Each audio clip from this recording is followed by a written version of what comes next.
언제나 우리 자신에게 맡겨진 행복을 스스로 만들고 찾아야 한다. 그러므로 가장 좋은 것은 자기 자신에게 줘야 합니다. 삶의 길잡이가 필요할 때 쇼펜하우어의 지혜를 만나보세요. 우리 모두는 인생의 굴곡을 경험합니다.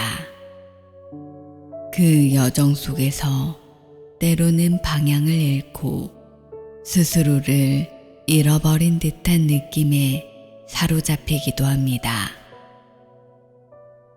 이럴 때 쇼펜하우어의 철학은 든든한 길잡이가 되어줄 것입니다. 쇼펜하우어는 인간의 삶을 깊이 통찰하며 우리가 겪는 고통과 갈등의 본질을 이해하는 데 도움을 주며 그의 말은 단순한 철학적 사유를 넘어 현실에서 바로 적용할 수 있는 실질적인 지혜로 가득 차 있습니다. 고통은 피할 수 없는 삶의 일부이지만 그것을 받아들이고 나아가는 힘이 우리 안에 있습니다. 행복은 외부에서 오는 것이 아니라 우리의 마음가짐과 태도에서 비롯됩니다. 지나치게 욕망에 사로잡히기보다는 지금 이 순간을 소중히 여기는 것이 진정한 평화를 가져옵니다. 인간은 이미 행복의 자질을 가지고 태어났습니다. 남에게 보여주려고 인생을 낭비하지 마라. 쇼펜하우어의 철학은 삶의 복잡함을 단순화하여 우리에게 실질적인 해답을 제시해 줍니다. 그의 글을 통해 우리는 스스로의 내면을 돌아보고 더 나은 방향으로 나아갈 수 있는 용기를 얻게 됩니다.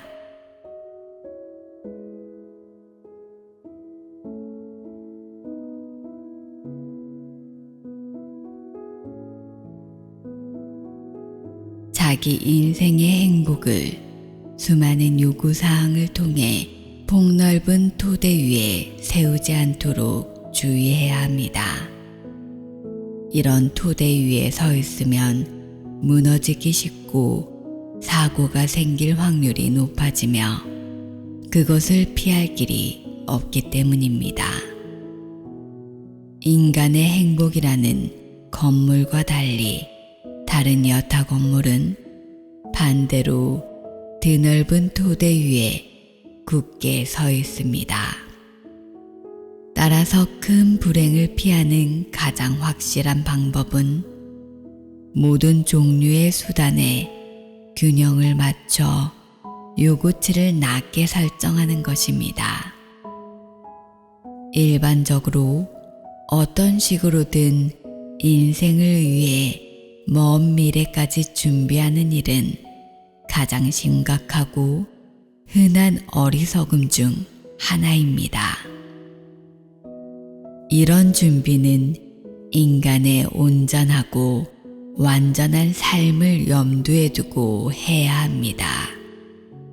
하지만 그런 인생을 사는 사람은 극히 소수에 불과합니다. 운이 좋아 오래 산다고 해도 세워둔 계획에 비하면 인생은 너무나 짧습니다. 계획을 실행하기까지는 언제나 예상보다 더 긴 시간이 필요하기 때문입니다. 게다가 인간의 모든 일이 그렇듯 실패하거나 장애물에 부딪혀 목표를 달성하기 어려울 때가 많습니다. 아니면 결국 모든 것을 이룬다고 해도 시간이 인간 자체에 가져올 변화를 고려하거나 계산에 넣지 않는 일이 많습니다. 즉, 인간의 능력이 성취와 향락을 누리는데 평생 유지되지 않는다는 점을 고려하지 않았습니다. 그러므로 인간이 어떤 일을 목표로 열심히 일하다가 결국 목표를 이뤘을 때 그 일은 더는 자신에게 맞지 않는 일이 되어버립니다. 또한 작품을 준비한 데만 몇 년이 걸렸는데 그 사이 작품을 만들어 나갈 힘을 소진하는 사례도 이와 마찬가지입니다.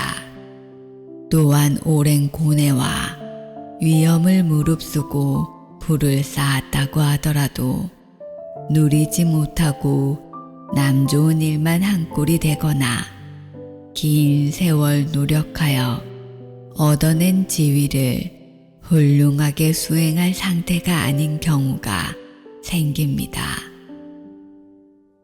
일이 너무 늦게 완성되었거나 인간이 일에 너무 늦게 다다른 것입니다. 업적이나 작품이 문제가 되는 사례가 그러합니다. 시대의 취향이 바뀌고 과거의 업적이나 작품에 무관심한 새로운 세대가 자라서 아니면 다른 사람이 더 빠르게 업적을 달성하는 경우가 있습니다. 호라티우스가 다음과 같이 말한 걸로 보아 그는 앞서 말한 모든 경우의 수를 염두에 둔 모양입니다. 왜 영원하지 않은 것에 정신을 피로하게 만드는가? 이런 실수를 반복하는 이유는 불가피하게 마음의 눈이 일으키는 착시 때문입니다.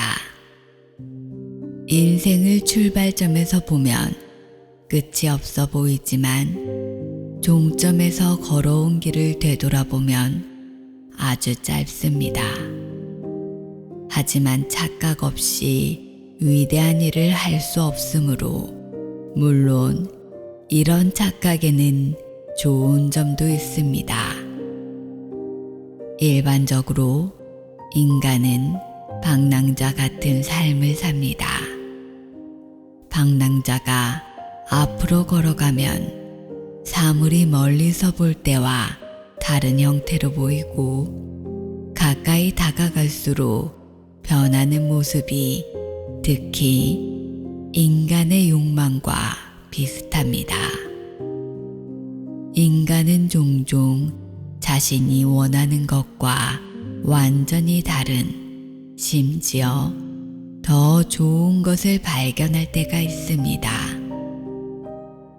때로는 찾던 것을 그토록 찾아 헤매던 길이 아닌 완전히 다른 길에서 발견하는 일도 있습니다.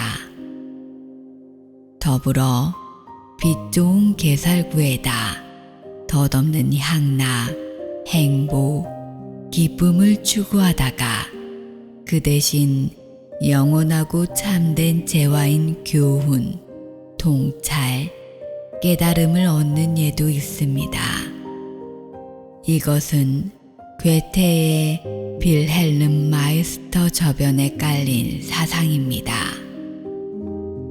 이 소설은 매우 지적이며 윤리적 문제만 전부 따지고 인간의 본성을 의지 측면에서만 바라본 월터 스콧의 저작보다 수준이 높습니다.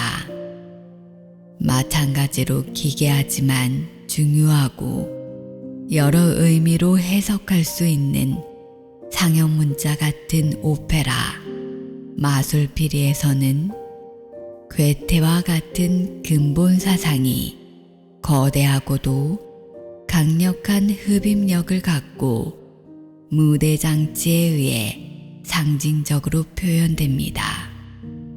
하지만 마지막에 타미노가 타미나를 얻으려는 마음을 버리고 지혜의 전당에 머물길 원하면서 그곳에 자신을 바쳤더라면 작품이 더 완벽했을 것입니다. 이에 반해 타미노와 필연적으로 대조적인 인물인 파파게노가 파파게나를 얻는다는 설정을 넣어도 좋았을 뻔했습니다. 훌륭하고 고귀한 인간은 이런 운명의 교훈을 깨닫고 감사하는 마음으로 유연하게 동화될 것입니다. 이런 인간은 세상에 교훈은 있지만 행복은 없다는 사실을 인식하고 거기에 익숙해지며 만족합니다. 희망 대신 통찰을 얻은 인간은 결국 페트라르카와 같은 말을 하게 됩니다.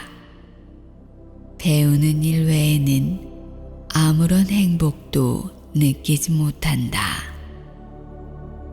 이 사실을 보면 인간이 욕망과 열망을 추구한다 해도 보기에는 거칠애와 시시덕거리는 일에만 신경 쓰는 것 같습니다. 하지만 내면의 진심은 그저 교훈을 얻기만 바라고 있는 셈입니다. 그러면 인간은 평온하고 천재적이며 숭고한 인상을 덧입습니다. 연금술사가 황금만 찾아다니다가 화약, 도자기, 의약품, 심지어 자연의 법칙까지 발견한 사실도 같은 의미라고 볼 수 있습니다.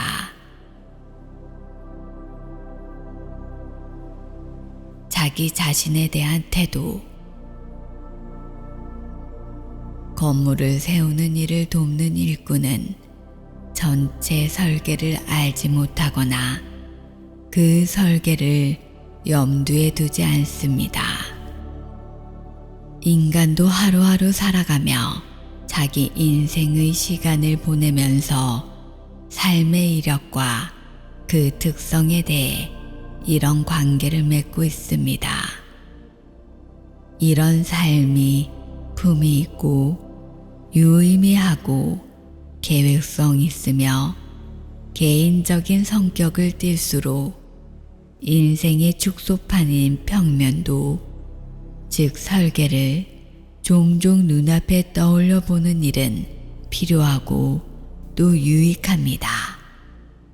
물론 그러려면 작은 일이라도 시작하기에 앞서 너 자신을 알라는 말을 되새겨 자신이 실제로 가장 원하는 것이 무엇인지, 자기 행복에 가장 중요한 것은 무엇인지, 그 다음으로 둘째와 셋째로 중요한 게 무엇인지를 알아야 합니다.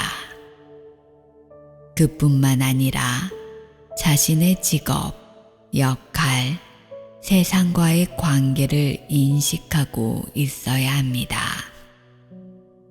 이때 직업, 역할, 세상과의 관계가 의미 있고 웅대하다면 인생 설계를 축소된 기준으로 보는 일이 인간을 강인하게 만들어주고 격려가 되고 분발하게 만들고 행동하는 데 필요한 원기를 주며 올바른 길에서 벗어나지 않도록 해줍니다.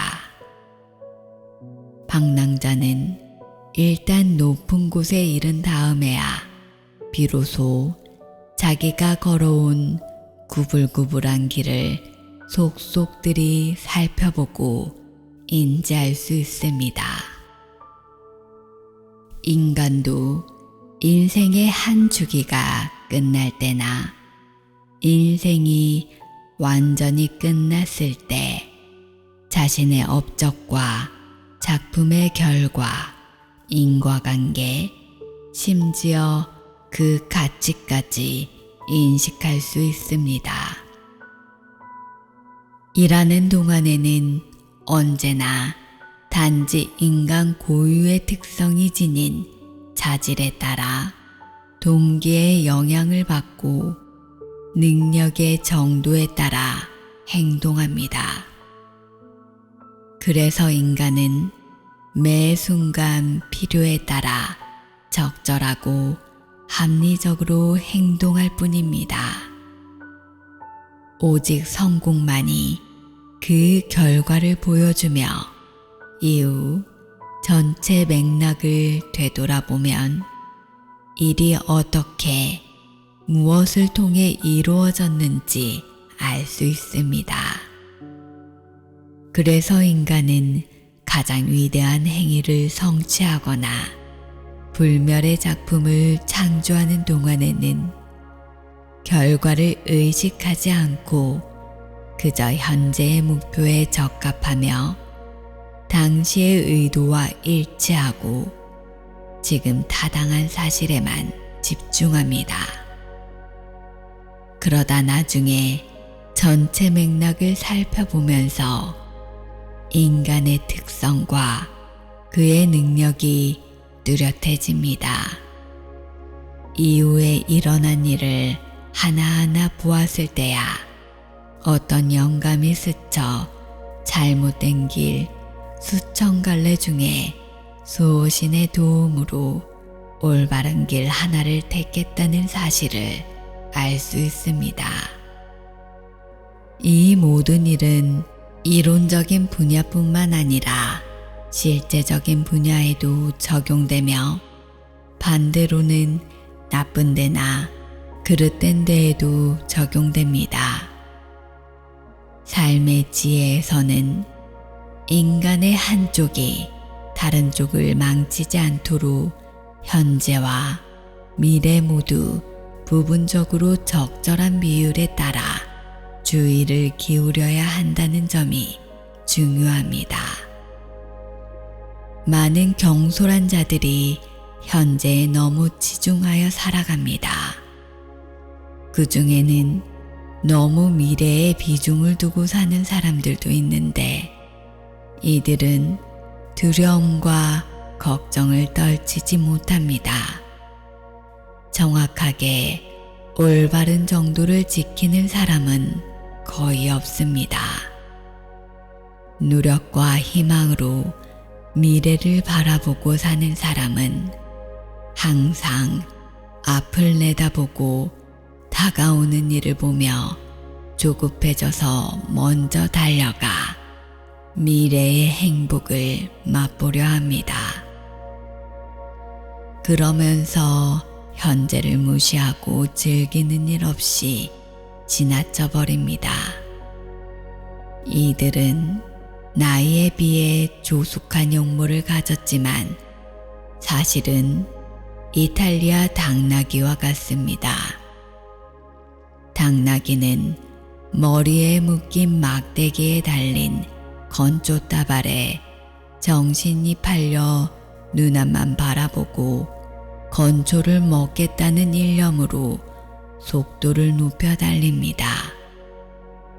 이런 당나귀 같은 사람은 죽을 때까지 눈앞에 닥친 일에만 매달려 임시적 삶으로 자신을 속입니다.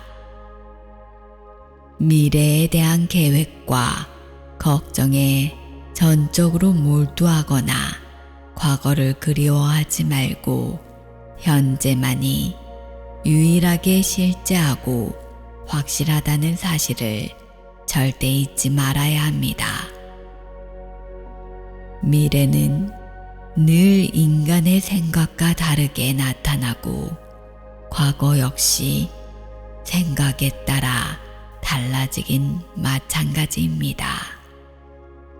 그리고 과거와 미래 모두 전체적으로 보면 인간이 보기와 달리 그리 별것 아님을 알 수 있습니다. 멀리 있는 물체를 맨눈으로 볼 때 작아 보이지만 마음속에서는 커집니다. 현재만이 참되고 실제적입니다. 현재는 실제 시간으로 채워지며 현재 안에서만 인간이란 존재가 머무를 수 있습니다. 그러므로 인간은 현실을 항상 쾌활하게 받아들여 존중해야 합니다. 그러니 직접적인 불쾌감이나 고통 없이 견딜 만한 자유로운 시간에는 매 순간을 의식적으로 즐겨야 합니다. 이 말은 곧 과거의 희망이 좌절되었거나 미래에 대한 걱정으로 얼굴을 찌푸리고 우울해지면 안 된다는 뜻입니다. 과거에 대한 불만과 다가올 일에 대한 근심으로 현재의 좋은 시간을 방해하거나 고의로 망치는 일은 아주 어리석습니다. 걱정도 후회도 일정 시간만 하고 끝내야 합니다.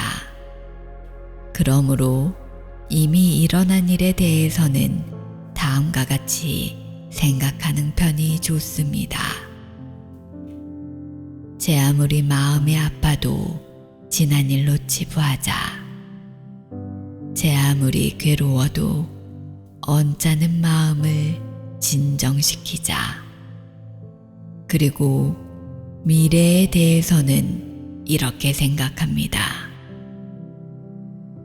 그것은 신의 뜻에 달렸다. 그리고 현재에 대해서는 하루하루를 각각의 인생이라고 생각하라는 세네카의 말처럼 현재의 시간을 오롯이 되도록 편안하게 보내도록 합니다.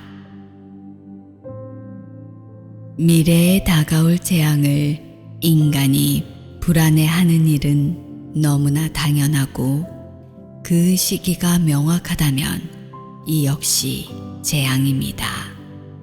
하지만 이런 재앙은 극소수일 것입니다. 왜냐하면 재앙은 그냥 닥쳐오거나 어쨌든 닥치기 마련이지만 그 일이 일어나는 시기는 전적으로 불확실하기 때문입니다. 이런 두 가지 재앙을 일일이 신경 쓰다가는 한시도 평안한 날이 없습니다. 따라서 불확실한 재앙이나 올 시기가 정확하지 않은 재앙 때문에 인생의 평화를 잃고 싶지 않다면 그런 재앙이 그리 빨리 오지 않을 것처럼 바라보는데 익숙해져야 합니다. 하지만 두려움이 사라지고 마음이 편안해지면 오히려 소망, 욕망, 요구사항이 인간을 불안하게 만듭니다. 사람들에게 사랑받는 괴테의 노래 구절인 나는 나의 일을 어느 곳에도 맡겨두지 않았네의 원래 의미는 인간이 요구할 수 있는 모든 것에서 벗어나 벌거벗은 상태의 존재로 돌아간 뒤에야 비로소 행복의 도대가 되는 정신의 평화에 닿을 수 있다는 의미입니다. 현재를 살아가고 인생 전체를 즐길 가치가 있도록 만드는데 이런 평화가 필요합니다. 그러기 위해서는 오늘은 한 번뿐이고 다시는 돌아오지 않는다는 사실을 항상 기억해야 합니다. 하지만 인간은 내일이 다시 온다고 착각합니다. 내일은 또 다른 날이며 그날 역시 단 한 번만 올 뿐입니다. 그런데 인간은 하루하루가 인생에서 필수 불가결한 부분으로 대체 불가능하다는 사실을 잊고 오히려 개인이 포괄적인 개념에 포함되듯 하루하루도 인생에 포함된 것으로 여깁니다. 이와 마찬가지로 즐겁고 몸이 건강한 시기에도 현재를 더 존중하고 즐길 줄 안다면 아프고 슬플 때 고통과 결핍이 없던 시절을 잃어버린 낙원처럼 한없이 그리워하는 일은 없을 것입니다. 그것은 마치 친구의 진가를 알아보지 못하는 일과 같습니다.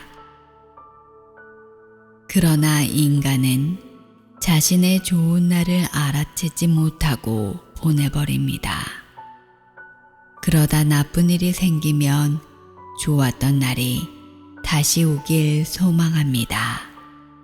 즐겁고 유쾌한 시간을 즐기지도 않고 뾰루통한 얼굴로 지나치고는 나중에 침울한 시간이 찾아오면 헛된 그리움으로 한숨을 쉽니다. 그 대신 지금 무심하게 빨리 지나가 버렸으면 하고 바라는 현재가 견딜만 하다면 평범한 일상이라도 존중해야 합니다. 비록 평범한 일상이라도 신비한 과거 속으로 넘어간 후에는 불멸의 빛을 덧입은 기억으로 보존됩니다. 그러다 언젠가 곤란한 상황이 닥쳤을 때 장막이 걷히고 과거의 기억은 인간의 내면이 갈구하는 그리움의 대상으로 나타납니다. 모든 삶의 범위에 제한을 두면 행복해집니다. 인간의 시야, 활동이나 접촉 범위가 좁을수록 인간은 더 행복해지고 범위가 넓어질수록 더 자주 괴롭거나 두려워집니다. 범위가 넓어지면 걱정, 욕망, 끔찍한 일도 더 많이 일어나기 때문입니다. 그러므로 장님도 비장애인이 선험적으로 생각하는 만큼 불행하지 않습니다. 장님의 얼굴에 드리운 부드럽고 밝아 보이기까지 한 평화가 그 증거입니다. 인생의 후반기가 전반기보다 더 슬퍼지는 이유 중 일부도 이런 법칙 때문입니다. 살면서 인생의 목적과 관계의 지평은 넓어집니다. 어린 시절에는 가장 좁은 환경과 관계로 제한되고 청소년기에는 그 범위가 상당히 발전합니다. 성인이 되면 범위가 인생 전체로 확장되며 심지어 가장 먼 관계로 보이는 국가나 민족에게까지 닿습니다. 노년기에는 후손들의 일까지 인생의 범위에 포함됩니다. 정신적인 범위를 포함한 모든 제한은 인간의 행복도 도움이 됩니다. 의지를 자극하는 일이 적으면 고통도 줄어듭니다.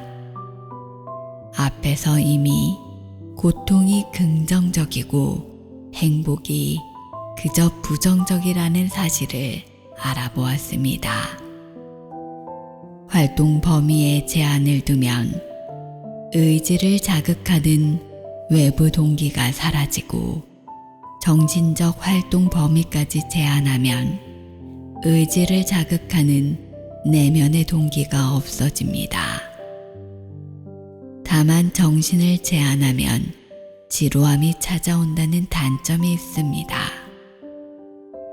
지루함은 수많은 고통의 간접적 근원입니다. 지루함을 몰아내려고 온갖 오락거리, 사교 모임, 사치, 도박, 술 등에 손을 뻗지만 이 모든 일은 손해, 파멸, 불행만을 가져올 뿐입니다. 여유롭게 쉬기는 어렵습니다. 반면에 외부의 활동 범위를 제한하는 일은 인간의 행복에 아주 유익하고 심지어 필수적입니다. 행복한 인간을 묘사하는 유일한 창작 활동인 목가 문학이 인간을 본질에서 극히 제한된 상황과 환경으로 그리는 모습을 보면 이 사실은 분명해집니다. 이는 이른바 풍속화라는 미술 작품을 보고 만족스러움을 느낄 때와 같은 토대를 형성합니다. 그러므로 지루해지지 않는 범위 내에서 관계를 최대한 단순하게 나아가 획일적으로 만드는 습관을 들이면 행복해집니다. 그래야 인생 자체는 물론이고 인생에 따르는 부담이 가장 적게 줄어듭니다. 이런 인생은 파도와 소용돌이 없이 시냇물처럼 흘러갑니다. 인간의 행복과 고통은 궁극적으로 인간의 의식이 무엇으로 채워지고 무엇에 열중하는지에 달려 있습니다. 전반적으로 순수하게 지적인 활동은 성공과 실패가 끊임없이 번갈아 일어나며 충격과 재앙을 겪는 현실 생활보다 정신을 뛰어나게 하는데 더 도움이 될 것입니다. 그러려면 물론 압도적인 지적 재능이 요구됩니다.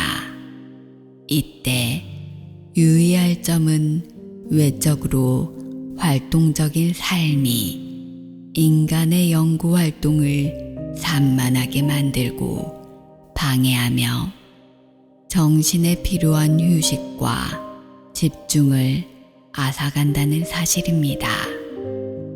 다른 한편으로 지적 활동을 계속하면 현실 생활의 북적거림과 소란에 적절한 대응을 할 수 없습니다.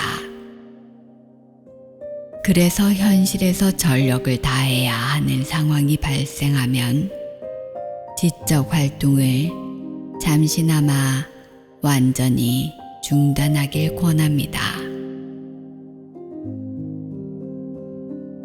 모든 사람은 자신의 지적 수준에 따라, 즉 무엇보다 뛰어난 두뇌를 가졌을 때 나이가 들어 느끼는 이런 장점을 누릴 수 있습니다. 그래도 미약하나마나 누구나 이 장점을 누릴 수 있습니다. 극도로 궁색하고 세속적인 본성을 가진 자만이 나이가 들어도 젊었을 때처럼 사교성을 잃지 않습니다.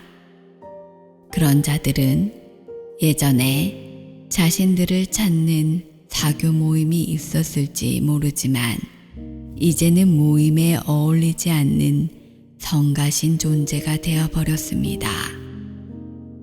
사교계에서는 그들에게 고작 아량을 베푸는 선에서 그칠 뿐입니다. 앞서 설명한 대로 나이와 사교성의 정도가 반비례한다는 사실에 목적론적인 측면도 포함됩니다. 젊은 사람일수록 그의 모든 면에서 아직 배울 게 많습니다. 자연은 인간에게 같은 부류의 사람들과 교류하면서 상호간에 교육받도록 만들었습니다. 교육의 관점에서 인간의 사교 모임은 거대한 벨렌커스터드식 교육기관이라고 할 수 있습니다. 책과 학교는 자연의 계획과 달리 인위적으로 만들어진 시설입니다. 따라서 나이가 어릴수록 자연스러운 교육기관에 다니는 일은 실용적입니다. 호라티우스는 이렇게 말했습니다. 모든 면에서 행복한 것은 없다. 그리고 인도 속담에는 이런 말이 있습니다. 줄기가 없는 연꽃은 없다. 외로움에는 수많은 장점 이외에 사소한 단점과 고충이 있지만 사교 모임에서 생기는 단점과 고충에 비하면 아주 미약합니다. 그러므로 자기 자신에게 어떤 올바른 권리라도 있는 인간이라면 다른 사람과 어울리느니 그들 없이 지내는 삶이 더 편하다고 생각합니다.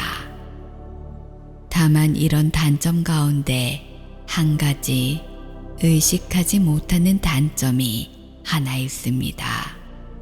오래 집안에만 있으면 인간의 몸은 외부 영향에 아주 많이 민감해져 찬바람에 조금만 노출되어도 병이 듭니다.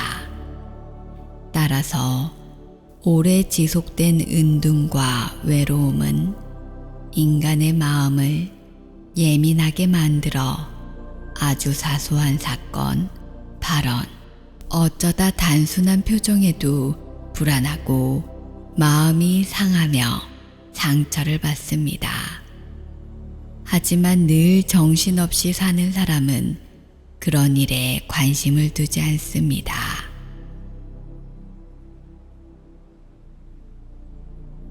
행복과 불행에 관해서는 인간은 상상력을 억제하여 공중 누각을 짓지 말아야 합니다. 세우자마자 한숨을 쉬며 즉시 다시 철거해버리면 희생이 너무 크기 때문입니다. 인간은 일어날지 모를 불행을 미리 상상하며 마음에 근심을 더해서는 안 됩니다. 상상 속에서 불행이 완전히 날조되거나 억지로 끼워 맞춘 거라면 꿈에서 깨어나면 모든 일이 그저 눈속임에 불과했구나 하며 아직 더 나은 현실에 기쁠 것입니다. 이때는 기껏해야 먼 미래에 일어날 확률이 있는 불행에 대한 경고 정도라고 생각하면 됩니다. 그러나 인간의 상상력은 이런 불행을 가볍게 받아들이지 않습니다. 쾌활한 상상력으로 공중 누각을 짓고 맙니다. 그러면 상상력이 보는 음울한 꿈의 내용은 비록 멀리 있어도 어느 정도는 실제로 현실에 위협이 됩니다. 인간의 상상력은 재앙을 확대하여 해석하고 재앙이 일어날 확률을 실제보다 크게 만들어 재앙을 가장 끔찍한 모습으로 그려냅니다. 이 같은 꿈은 즐거운 꿈과 달라서 잠에서 깨고도 쉽게 떨쳐버릴 수 없습니다. 즐거움은 현실에서 깨지고 한 자락의 가느다란 희망만을 남기는 게 전부입니다. 하지만 인간이 불길한 환상에 넘어가면 쉽게 떨쳐내지 못하는 영상을 가까이 끌어들이게 됩니다. 일이 일어날 확률은 대체로 확정적이고 인간은 그 정도의 기준을 정할 수 없기 때문입니다. 그러면 확률은 곧 개연성이 되어 인간은 두려움의 포로가 되고 맙니다. 그러므로 인간은 행복과 불행에 관한 것들을 그저 이성과 판단의 눈으로 결과적으로 몸이 건조하고 냉정한 반성으로 단순하고 추상적인 개념으로 봐야 합니다. 이때 상상력은 관여하지 말아야 합니다. 상상력은 판단을 내릴 수 없고 쓸데없이 종종 아주 고통스러운 방식으로 마음을 뒤흔드는 영상을 보여주기 때문입니다. 이 원칙은 밤이 되었을 때 가장 엄격하게 지켜야 합니다. 어둠이 우리를 겁쟁이로 만들고 곳곳에서 무서운 형체를 보이게 하는 것처럼 불확실함은 불안을 낳아 생각의 불투명함과 비슷한 효과가 있기 때문입니다. 그래서 주관적인 어둠이 이성과 판단을 덮은 밤에 지성이 피로하고 시끄러워집니다. 그러면 인간이 명상하는 대상인 사물의 밑바닥에 도달할 수 없고 그 대상이 인간의 신병과 관련될 때 자칫 위험하고 끔찍한 영상이 될 수 있습니다. 대체로 이런 일은 밤에 일어나는데 이유는 정신이 완전히 이완되어 판단력이 자기 일을 제대로 하지 못하는 대신 상상력은 여전히 활동 중이기 때문입니다. 밤은 모든 것을 검게 물들입니다. 그러므로 인간의 생각은 잠들기 전이나 밤에 잠에서 깰 때 꿈과 비슷하게 사물을 심하게 왜곡하거나 전도시켜 버립니다. 더욱이 신변에 관한 일일 때는 생각이 되게 칠흑같이 어둡고 무섭습니다. 아침이 되면 무서운 형체는 꿈처럼 사라지고 없습니다. 이것이 스페인 속담이 말하는 부분입니다. 밤은 색이 물들었지만 낮은 하얗다. 하지만 저녁부터 불을 켜기 시작해도 밤의 이성은 유광과 같이 낮만큼 명확하게 사물을 보지 못합니다. 그래서 이 시간에 중대한 문제, 특히 불쾌한 문제에 관한 명상은 알맞지 않습니다. 이런 생각을 하는 데는 아침 시간이 적게입니다. 일반적으로 아침은 정신적인 일이든 육체적인 일이든 가리지 않고 예외 없이 어떤 일을 하기에 적당합니다. 아침은 하루의 청춘과도 같은 때로 모든 것이 쾌활하고 신선하고 발랄합니다. 어떤 일이라도 강인하게 해낼 능력을 준비해둔 상태입니다. 늦잠을 자서 아침 시간을 줄이거나 무가치한 일이나 대화의 시간을 낭비하지 말고 아침을 삶의 정수로 여기며 신성시해야 합니다. 반면에 저녁은 하루 중 노년기에 해당합니다. 인간은 밤이 되면 생기가 사라지고 수다스러워지며 경솔해집니다. 매일 하루하루는 인생의 축소판입니다. 잠에서 깨어 자리에서 일어나는 일은 작은 탄생이요. 상쾌한 아침은 작은 젊음이며 잠자리에 잠들기는 작은 죽음입니다. 일반적으로 건강 상태, 수면, 음식, 온도, 날씨, 환경이나 기타 많은 외부 요인은 인간의 기분에 큰 영향을 끼치며 이 기분은 다시 생각에 강력한 영향을 끼칩니다. 그래서 어떤 문제에 대한 인간의 다른 관점과 마찬가지로 인간의 일처리 능력도 시간과 장소에 따라 크게 좌우됩니다. 그래서 이런 말이 있습니다. 좋은 기분을 잘 감지해라. 그런 기분은 아주 드물게 오기 때문이다. 객관적이고 독창적인 생각이 언제 떠오를지 알 수 없습니다. 개인적인 문제에 대한 구상은 아무리 철저하게 미리 시간을 안배해서 고안해내기로 했더라도 항상 성공하지는 못합니다. 좋은 숙고의 시간은 자신이 올 때를 스스로 선택하기도 합니다. 때가 되면 적절한 사상의 흐름이 자발적으로 활성화되고 인간은 적극적으로 관심을 보이며 그 흐름을 따라가게 됩니다.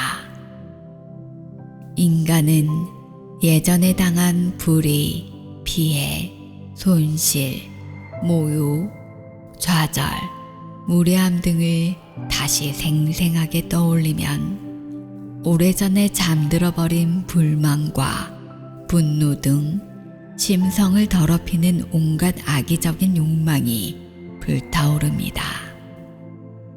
이런 일에 빠지지 않는 일도 내가 권장한 상상력의 억제에 도움이 됩니다.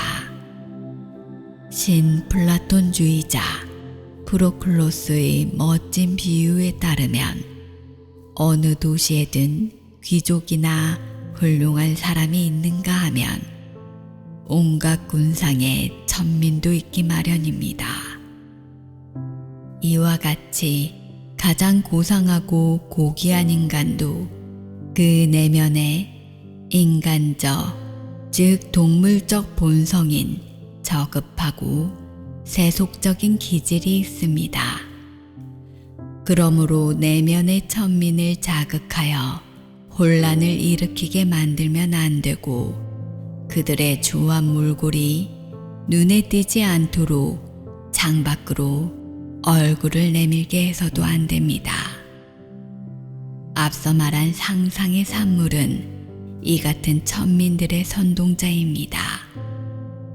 그 선동 때문에 어떤 사람이나 물건에서 느낀 사소한 불쾌감이 강력한 색을 덧입고 점점 과장되어 혼비백산할 정도로 우악스러운 괴물처럼 커져버립니다. 그러므로 모든 불쾌한 일은 되도록 가볍게 받아들이고 단조롭고 절제된 방식으로 이해해야 합니다. 아무리 작은 물건이라도 눈에 가까이 되면 시야가 제한되고 세상이 어두워지는 것처럼 우리 주변에 아무리 사소하고 가치 없는 다른 인간과 물건이라도 우리 주의와 생각을 자극해 지나치게 골똘해지면 정작 중요한 생각과 일을 밀어내버립니다. 그러므로 그런 일이 생기지 않도록 해야 합니다. 인생은 길다고도 짧다고도 할 수 없습니다. 인생은 인간이 다른 모든 시간의 길이를 측정하는 척도입니다. 쇼펜하우어는 우리가 흔히 외부에서 찾으려는 행복이 사실은 우리 안에 이미 존재한다고 말합니다. 우리는 종종 외부의 조건이나 물질적인 것들이 행복을 가져다 줄 것이라고 믿습니다. 하지만 쇼펜하우어는 인간이 이미 태어날 때부터 행복의 씨앗을 가지고 있다고 가르칩니다. 진정한 행복은 외부에서 오는 것이 아니라 우리 내면에서 찾아야 한다는 것입니다. 그의 철학은 우리에게 삶의 진정한 가치를 일깨워주며 마음의 평화와 내면의 행복을 찾기 위해 노력하는 것이야말로 우리가 진정으로 추구해야 할 목표라는 메시지를 전합니다. 행복은 이미 내 안에 있습니다. 쇼펜하우어의 지혜를 통해 자신의 내면을 다시 한번 들여다보고 그 속에서 진정한 행복을 발견할 것입니다.